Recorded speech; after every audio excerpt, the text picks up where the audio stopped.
Beekeeping, also known as apiculture, is the human-led upkeep of bee colonies, typically in hives made of man-made materials. Bees are kept by a beekeeper or apiarist. Approximately 1.2 million people are involved in the apiculture sector in Uganda, leaving the sector untapped. Beekeeping has a huge potential to contribute to Uganda's rural household income and foreign earnings. As many people are aware, honey never expires. It never spoils if it is pure and preserved properly. This makes it the oldest non-perishable food in the world.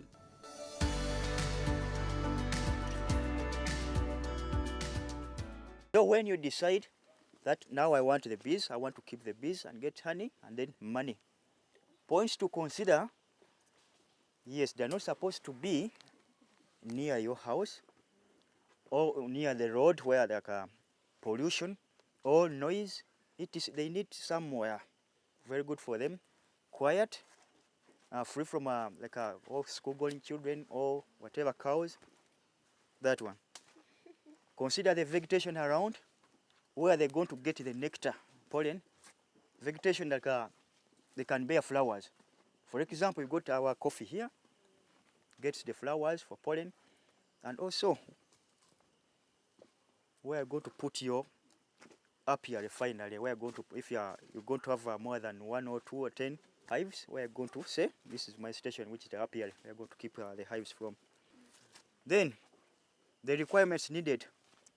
They're not going to be in the anthill or on the tree stump, but keeping them in the hive. This is an example of the hives, and this is the Kenyan top bar hive, mostly preferred by most farmers. They like it so much, though as others still keep the bees in the other Jaja's way, the layman's way, get the local hives made of sticks and reeds, then smear the cow dung and mud, you see. But those ones are very tough in terms of inspection, checking what is happening inside, harvesting, very tiresome indeed. So get this Kenyan top bar. There's also the modern long throat, like that one on top of the generator. I don't recommend that one if you're going to start. It's better start with this. This one is better. Why? It is durable enough. It's made of timber. Easy in terms of you want to inspect. In terms of harvesting, it is easier. Good to, and you can easily take out the birds having the combs on them. Take off the combs. Very easy indeed. Yes. Now you got your hive. For example, this is our hive. You want it colonized. You want the bees in it. Yeah. I'm going to give you 2 ways how you're going to colonize it. I'm sorry I don't have the catcher box and the excluder, whatever they're asking for. It is at the top apiary, which we're not going to go. We're going to take you to this one. Now, you got your hive, it is ready. You get cow dung, dry cow dung, and charcoal, plus fresh lemongrass, and then beeswax. Yeah? This is the smoke I was talking about. You light as if you're lighting a sigiri. Yes? It looks like this inside. You remove off this mesh here. You put the charcoal, lighted charcoal and cow dung, dried cow dung below. Then you get the lemongrass. You put it on top. Yeah?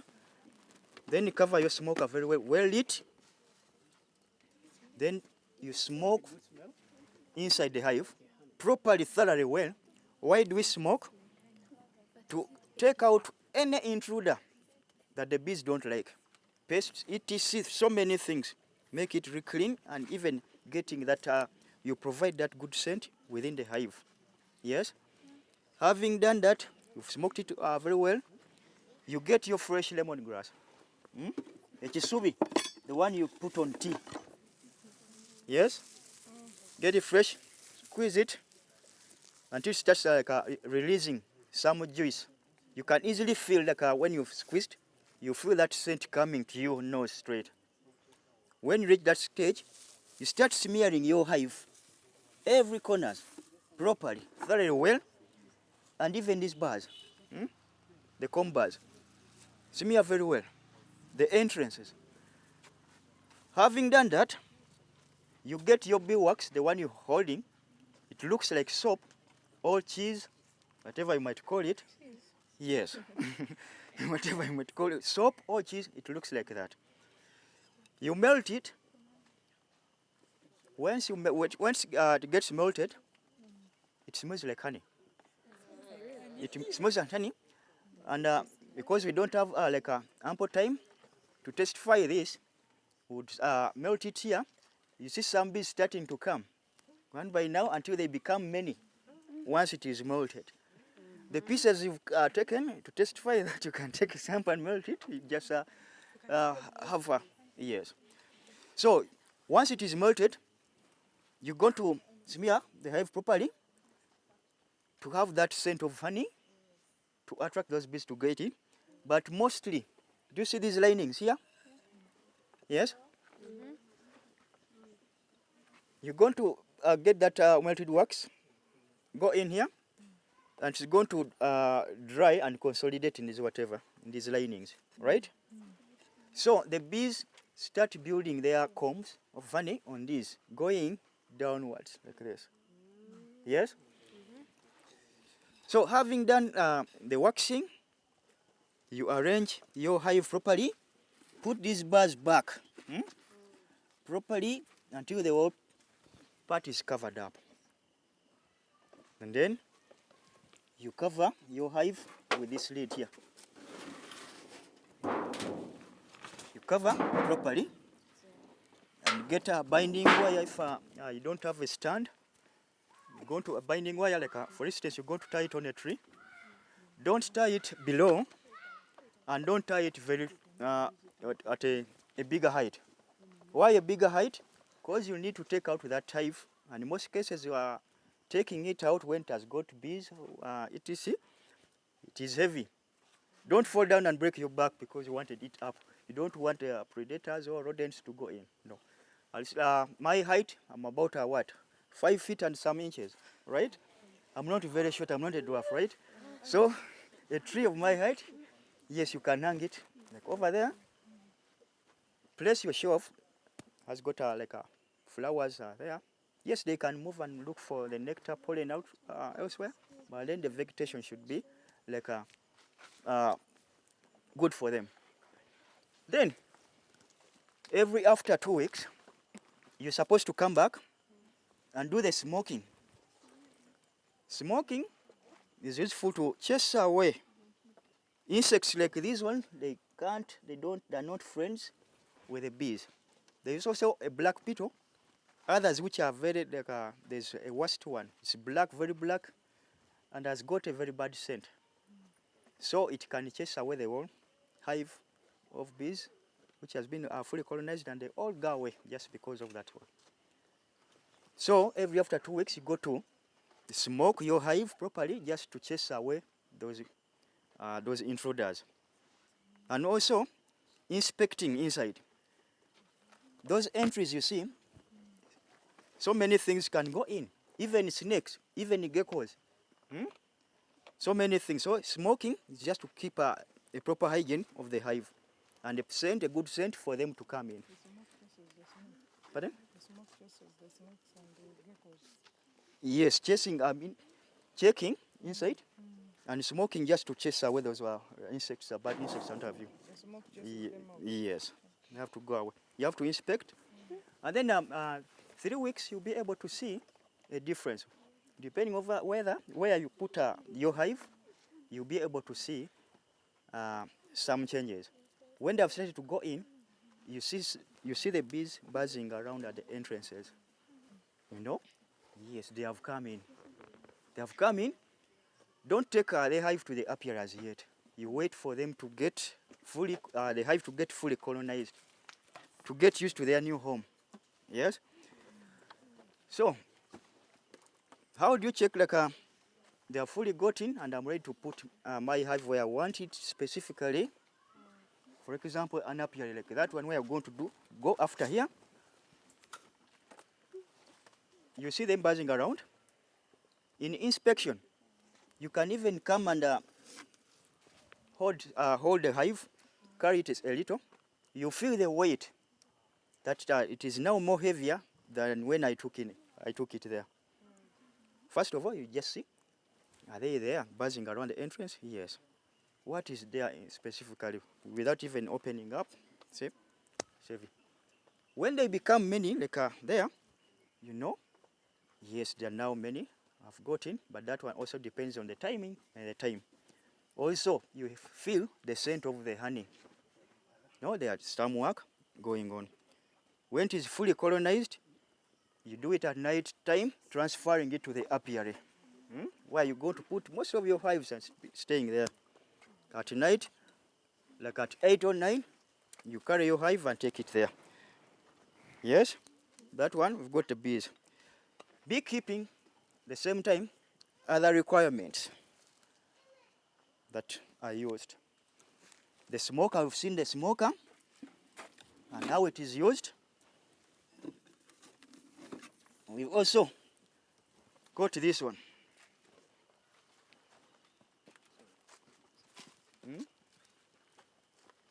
The hive tool is used to extract out the honeycombs, yes, during harvesting time. Yes?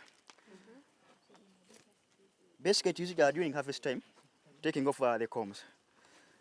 Now this one is not a comb, is not a shoe brush. Yeah? Okay, a toothbrush, fine. But then, okay. When you're harvesting, or you've come to inspect, sometimes inspection involves opening up the hives. Yes?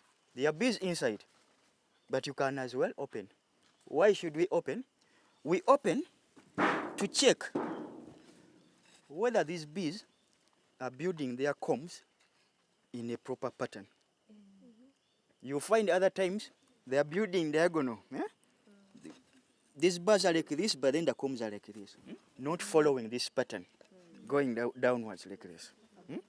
Yeah? Yes. And it's not supposed to be that way. They are supposed to build in this pattern, comb going downwards like this. And starts from this way, going that way. So when it's diagonal, it means the honey is bad. No, it's not bad, but then when it is properly mowed in a proper manner, you get so many combs. This one has a comb. From here it goes to, that's a whole comb of honey. So each bar's got a comb. So when you take it off, you take it off and rearrange it again properly with the beeswax. When you Yes. when you touch the bees, they don't disturb. Now I'm telling you the requirements and the tools. This is very important. This is salt. This salt. The hives won't never reach you when you've put it on. Yeah? Having that, you can open. There are so many, but they won't bite you. Now, like rearranging, you've seen there's no problem in the hive. You're placing them back.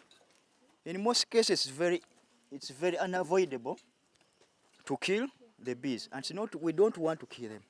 So this is the tool. It's like, you guys, can you just go back inside? You know, it's not hard. It's not going to kill them. It's not hard. Yeah, it's just going to say, yes, you sweep them.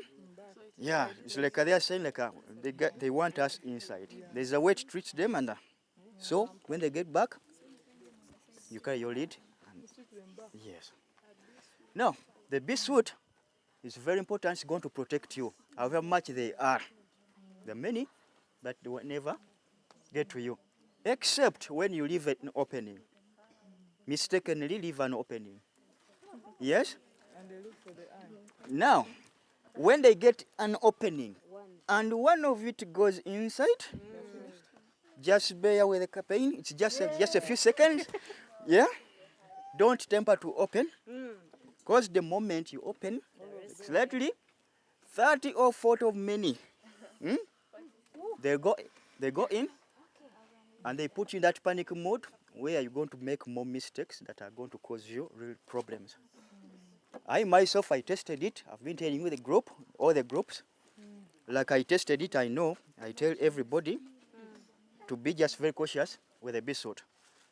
For me, it wasn't the beeswax itself, but then they got for the gumboots like this weed. Yeah, it covered here, and then there was this opening. They like openings so much. So a bee entered through that opening, and it bit me. I felt it, and it was very much sensitive. Me, like I felt it and said, "No man, I couldn't bear." Yeah, and that mistake, I made it really worse by taking out the gumboots. The very worst mistake. Immediately opening up this, others went to the gumboots. So many. So I carried the gumboots, turned it upside down, bang, let them to fall down. Then they are falling down. Okay, let me put back. Putting, many again coming. I got stings on that day, and they're all weak. They're weak. Food? Yes, red. But to getting to know and understanding the job and getting some bit of immunity, you should endure that, because like for people who had allergies, it stings you and then you swell. That no longer happens because you get that kind of immunity. It's not poison. It's not what beats you. No problem. As long as the sting is not in, no problem. Just for a few seconds and it's gone. Yes, but don't make the mistakes. So these are the tools. Modern method of beekeeping should be the next standard for Uganda's beekeeping sector to improve on the quantity and destruction caused during harvesting process experienced in the traditional method.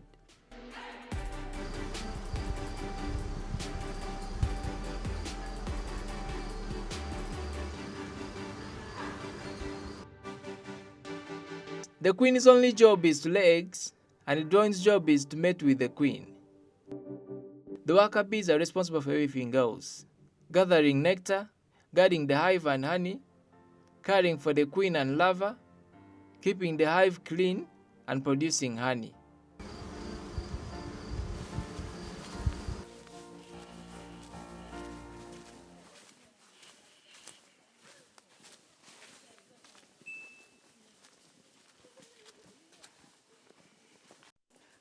In total, we go at the farm currently. We have 50 beehives. Yes, 50. But then others are still they are being dispatched in the various sections of the farm. Others are at the top. Others are in the top up here in the pine. Because you don't know that hive is heavy when it is colonized and there's honey in it. It is really heavy.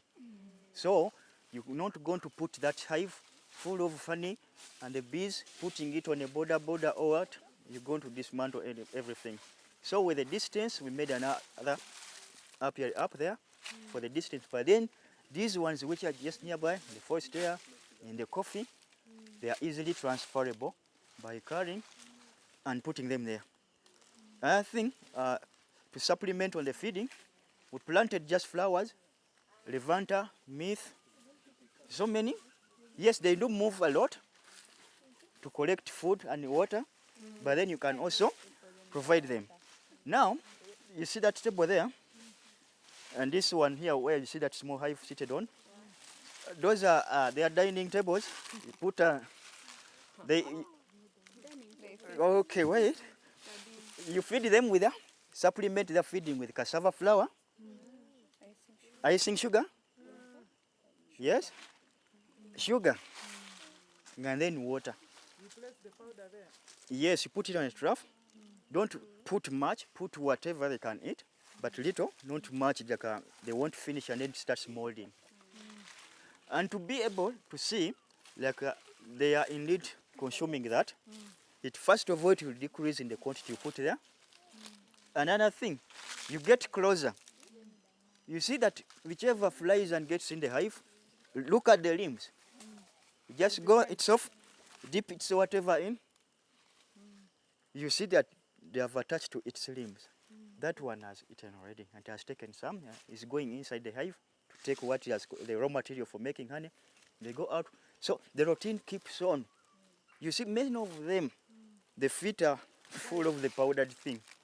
That's what they have eaten. Icing sugar, yes. You can easily see. The water is a straw you put there, but you get some little sticks to put in the whatever. Because they want to drink by themselves or like chicken, they have to sit on somewhere. Like if for most of us who have been in villages collecting water from the well, there are those sticks which they put on. So bees as well. Without them, they cannot drink just like that. They tend to to drown and die. Their wings are so weak. So supplementing the feeding, that's how it is done. Yes, the table there, and then another one there, which are the small hive is seated on. Now what is there? Yes. Now here, it's very when you are having that apiary, it's also useful to plant good flowery plants. For example, sunflower. In this case, sunflower couldn't come here because of this shade here. But then other flowers here around. The coffee, this coffee was left to stay in its natural format. Not the other one which we take care of. This one just to preserve this environment natural for them. So you don't come and get coffee Coffee? from this? No, when it is there, and why do you leave it there? But then you don't have to tamper with so much of it. You just have to preserve its natural environment, cool and free from the noise, and etc. But then the flowers are there. They got some good scent for them, very attractive.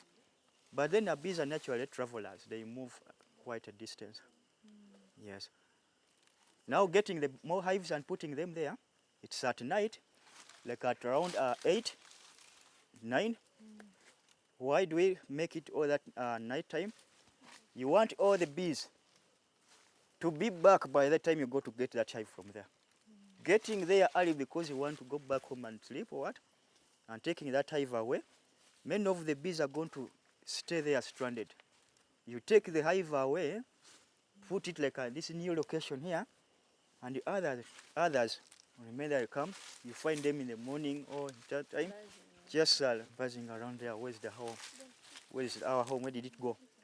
And also, that is done when harvesting. Like you've harvested, you don't finish the whole. You don't finish the whole bars of combs. Don't finish. You reserve them some for them to start from there or to continue from there. So if you fail to harvest in the time you're supposed to harvest and you wait for the rainy season, you can't harvest, they will have drunk it. So combs which are empty, they be more or less like that. My name is Jermaine Jakisa. I'm from Namrembe Hillside. I'm in Form 5.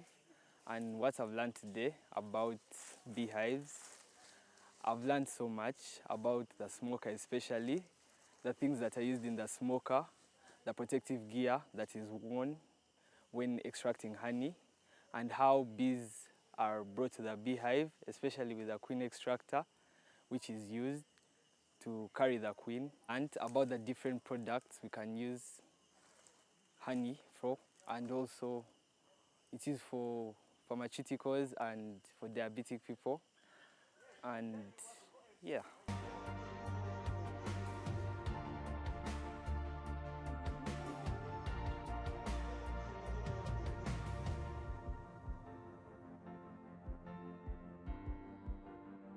When it comes to honey production, bees take flower nectar to make honey, which is then converted into simple sugars and stored inside the honeycomb.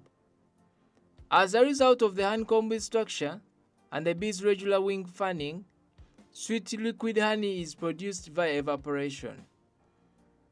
The nectar that bees gather influences the color and the flavor of the honey.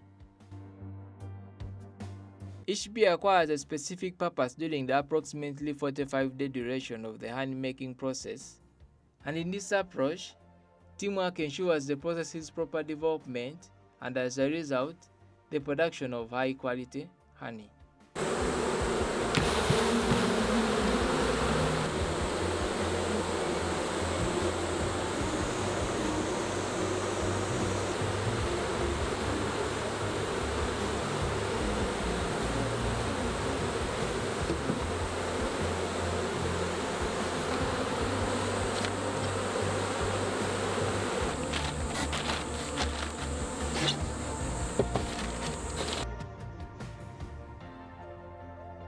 In Uganda, honey is harvested between March to June and August to October. One hive can produce 25 kilograms or more in a good season. However, an average hive would be around 11 kilograms surplus. Bees fly about 55,000 miles to make just 1 pound of honey. That's 2.2 times around the world.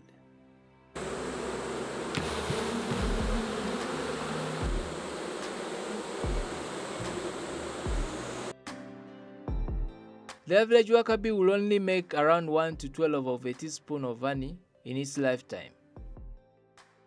It would take 1,100 bees to make 1 kilogram of honey, and they would have to visit 4 million flowers.